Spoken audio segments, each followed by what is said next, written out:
Ladies and gentlemen, in this RedGamingTech.com video, it is the 2nd of January, and of course we're going to be taking a look at PC gaming deals. We're going to start out, of course, with Steam, as is the fine tradition that we have forged. And out of those deals, I think we're going to start with Star Wars, Knights of the Old Republic, both 1 and 2. This, of course, for those of you who are unfamiliar, is nothing at all to do with the Old Republic, which is, of course, the new MMO. This is set before those games, and in my opinion, at least, I prefer it, all these titles, because they're single player. Anyway, enough of that. We're going to talk about the titles themselves. The Old Republic, or should I say Knights of the Old Republic, also known as KOTR, 1 and 2 are classic games. Now we're going to talk about the first one to begin with, of course. The Old Republic 1 has an absolute huge spoiler, which I'm going to completely avoid for the few of you who do not know what it is. And the storyline is written extremely well. There are a few annoyances here and there. A combat, however, is pretty awesome. And for the most part, to be honest with you, the game is pretty much flawless. Some people might criticize it for the binary take it has on good and evil, but I think that very much sums up Star Wars in general, and I don't really have a problem with it. I think it works quite well. If you're on the dark side of the Force, you can access most of the powers, for example, from the light side, and there are neutral powers for both, but generally speaking, you're going to want to be either good or bad. Being good will net you certain abilities that, for example, bad won't, and so forth. Knights of the Old Republic 2 is very similar to the first in terms of gameplay and graphics. The graphics won't really change that much. Both games do support widescreen, although you must hack them to do so. I'm not going to bother to go into how, you just have to Google a guide, it's not particularly difficult. The Old Republic 2 works pretty awesomely, and in my opinion it does many things better than the first. The only problem is Knights of the Old Republic 2 is handled by a slightly different team, and by slightly different I mean quite different indeed. And one of the issues that this kind of brought up was that, well, to put it bluntly, the game wasn't 100% finished. In other words, they had quite a few ideas that just didn't make it through to the finished title. And indeed, there is a restoration project that's going on. I don't know how far along it's gone now, to be honest. I haven't actually looked at it for a while. Anyway, the idea of that project was basically to restore the content that was hidden on the games. How do they get that content, I hear you cry? Well, it was actually hidden on the original Xbox One release. And so basically using that to lovingly restore the game. I don't know how far they got along with that, however. Nevertheless, I really like KOTR 1 and 2, and I'd actually encourage you to pick up both. There is no pack deal for this one, but even so, at £1.74, that's 75% off of both titles, I'd encourage you to purchase both of them. They are both fairly lengthy games as well, and in my opinion, easily a game that, well, pretty much everyone should own. Next one, speaking of a game that everyone should own, and probably everyone does bloody own it by now, and that's Magicka. Magicka, and Magicka. There's a 4-pack of this available. If you can actually find 3 other people who happen to not own the darn thing, I think everyone on my bloody friends list on Steam does. Regardless, it's £6.24 for 4 copies of the game. It includes, of course, one for yourself, as I've mentioned before. Any 4-pack you buy, when it's automatically gifted to yourself. As far as I'm aware, there's nothing you can do about that other than like it. However, you can buy a single copy for £1.99 or £2 or 75% off or whatever. There's also a demo available for this one. What is there to say about Magicka that hasn't been said a million times? There is a ridiculous amount of DLC. Seriously, I think these guys are basically planning their retirement from the DLC that's been created. And for the most part, your money will vary on whether it's worth picking up the DLC.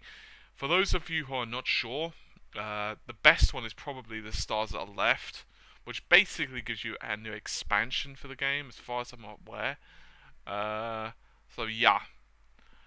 In terms of the actual game itself, the game works really well. It sets you as a wizard, and as a wizard you are able to control various elements, including, for example, wind and ice and fire, and you are able to combine those elements to find very interesting spells. The game does support joypad for local play. So in other words, for example, you and your buddy, or buddies, can also play on the same system. In my opinion, playing as a joypad on this game doesn't work that well. Some people may disagree. In my personal opinion, it doesn't work that great. I isn't so it's impossible, it's just a bit of a pain in the butt, especially if you're used to playing with keyboard and mouse at that point. It's also worth noting that the game's story is actually quite fun, single player, but multiplayer is, in other words, you working against, or should I say, against the AI, in other words, actually playing cooperative in the storyline, if you will, is actually really fun and can lead to very manic and ridiculous moments. It's a very fun game, and a part of that fun comes from the experimentation. Obvious stuff, for example, you don't want to combine lightning with water because it doesn't, well, work too well for you. However, generally speaking, you can combine pretty much everything with everything. For example, fire and earth creates meteorites and so on.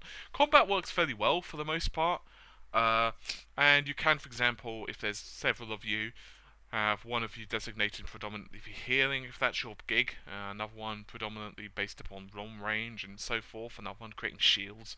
It works really well. I do like the game. I think that's about the most I've ever said on Magica, but there you go. That's, I think, just about covering everything.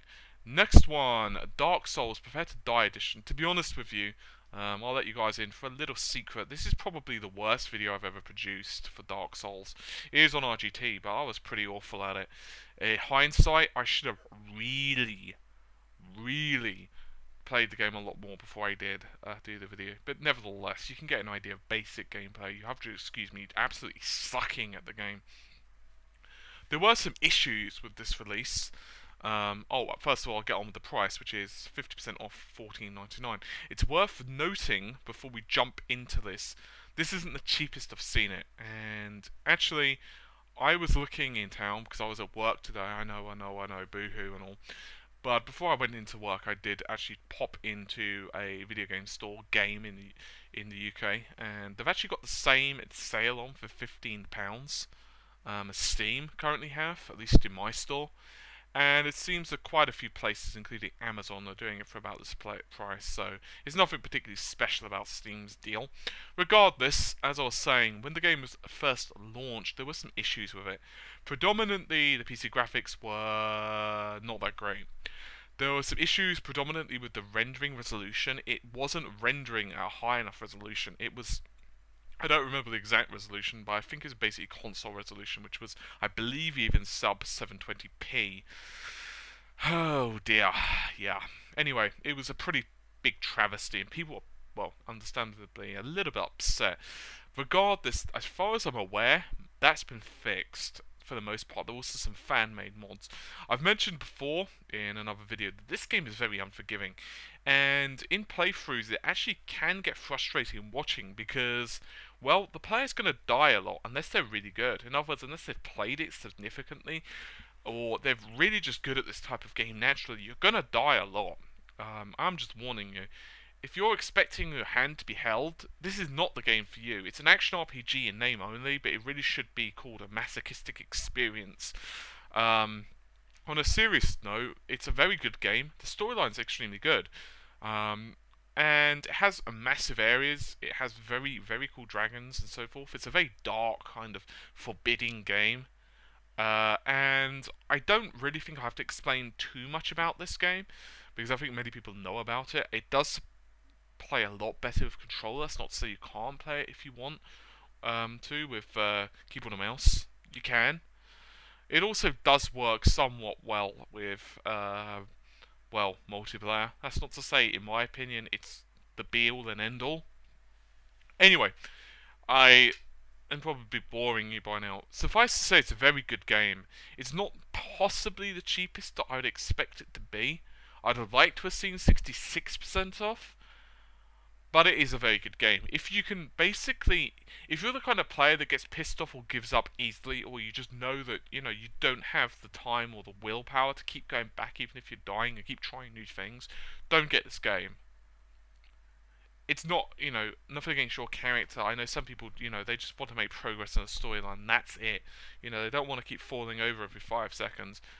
However, if you're the type of player that wants to make progress and really keen to see a game, through to the end, this is probably going to be your thing. Especially if you're one of those players who don't like training wheels on games. After the first few seconds, this game is going to tell you, hey, you know what, son? You're on your own now, so have fun out of the nest. Next one, the Sniper Elite franchise. I've actually covered V2 in a previous RGT video. It's actually one of our really old ones. There's a demo of this available. I have some issues predominantly with this game in that it's, well, another World War II game. Now I know what you're going to say, but World War II is a great setting. I have no qualms about that. It is a good setting. This game doesn't seem to do that much anything unique. It's not a bad game. It scores fairly poorly on Metacritic, and as I've said before, it's not terribly bad. It runs okay. It plays fairly well on keyboard and mouse. It's just, I didn't ever think to myself, I want to see the next area. It had some small issues,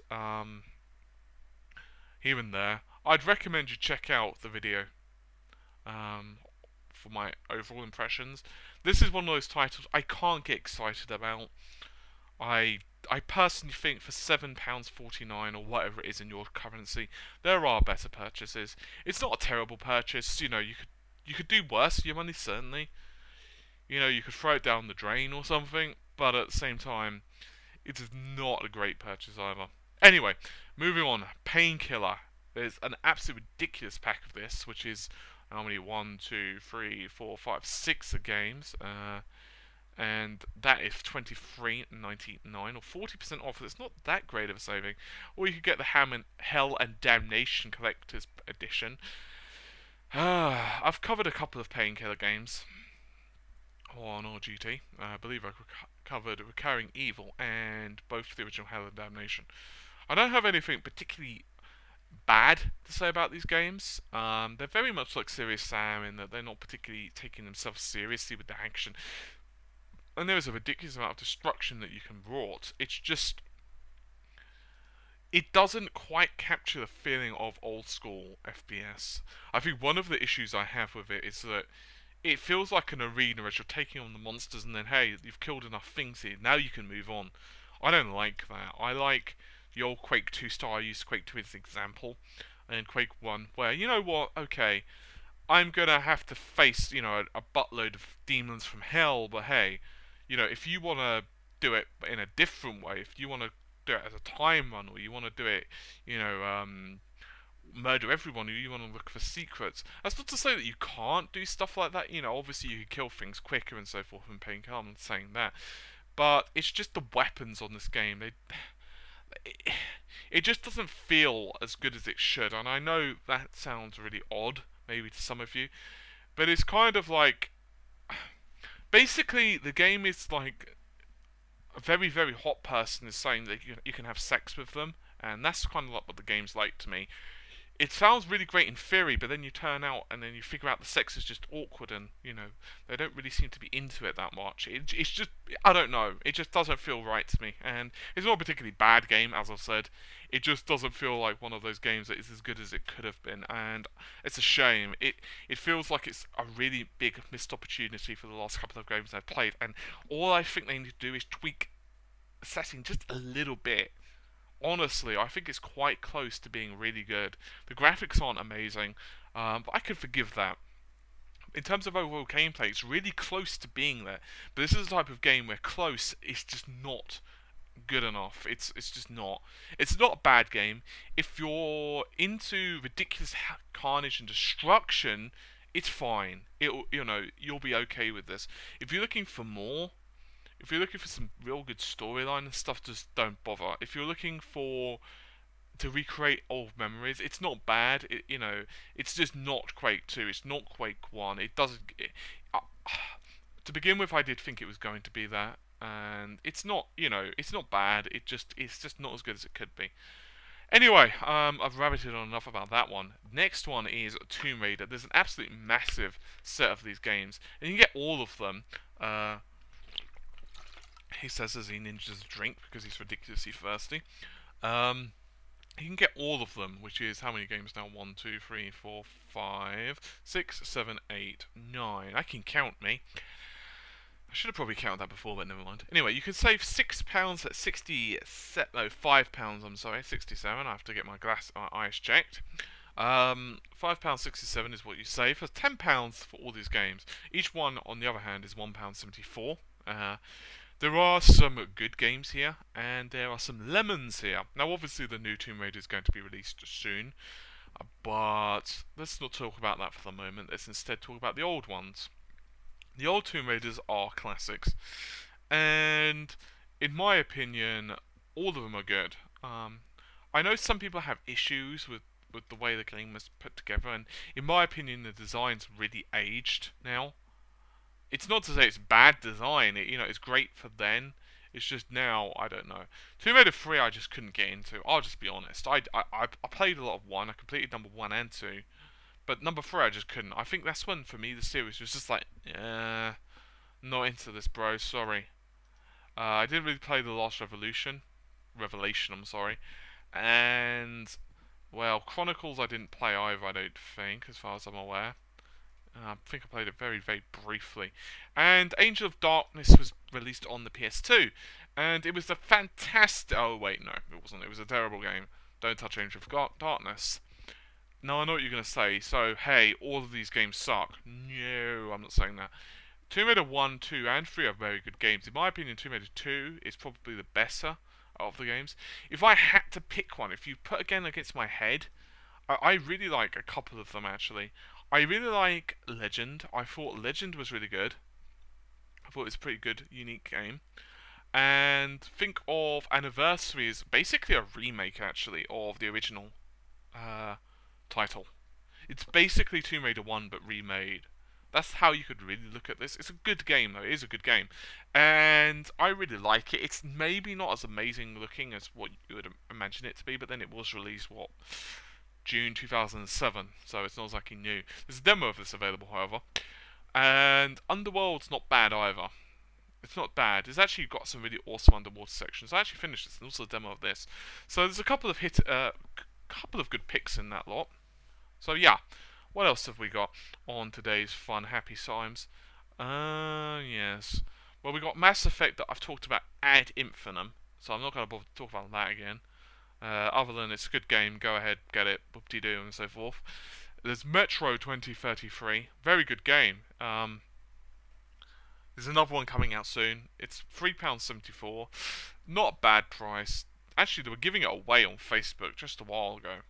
But yeah, anyway, not a bad game. Would recommend it.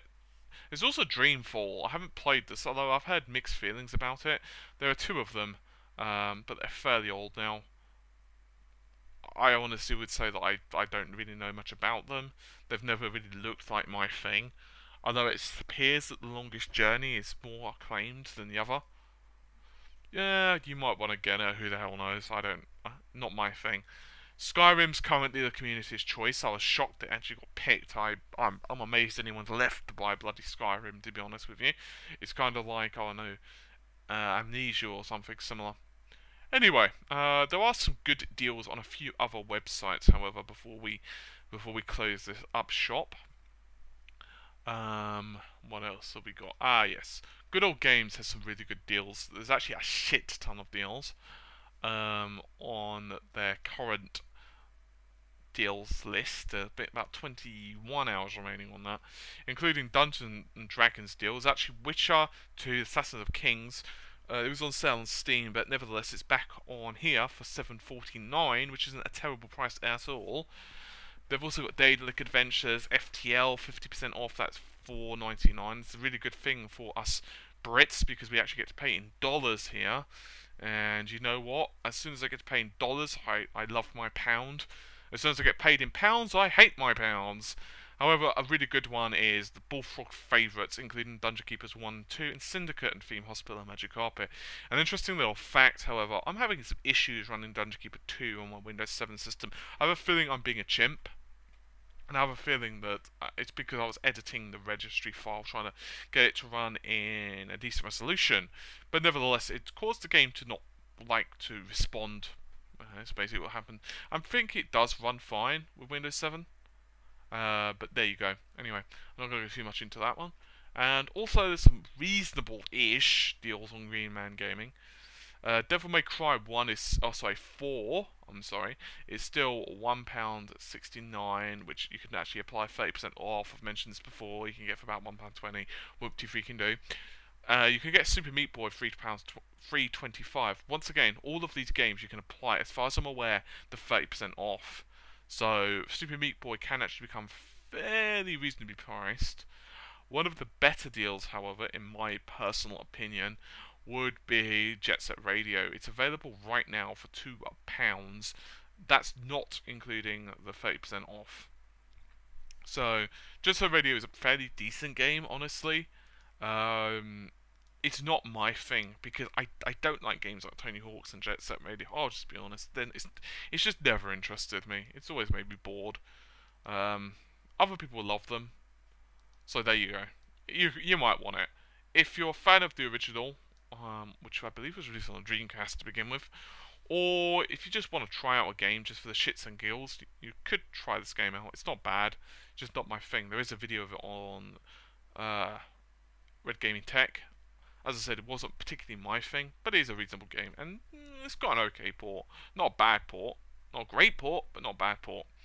Anyway, I think that just about covers everything in this particular video. It's been fairly lengthy, as all my videos tend to be, because I have a dreadful habit of waffling on. And you notice one phrase I always avoid when talking about games is great, because as soon as I say great, everyone automatically assumes the game sucks because they think I'm being sarcastic. One of the curses of being British, don't you know? Anyway, I've said, I think that's about all for now, so take care of yourself, bye for now, and hopefully you're having a great and fantastic new year. Hee hee.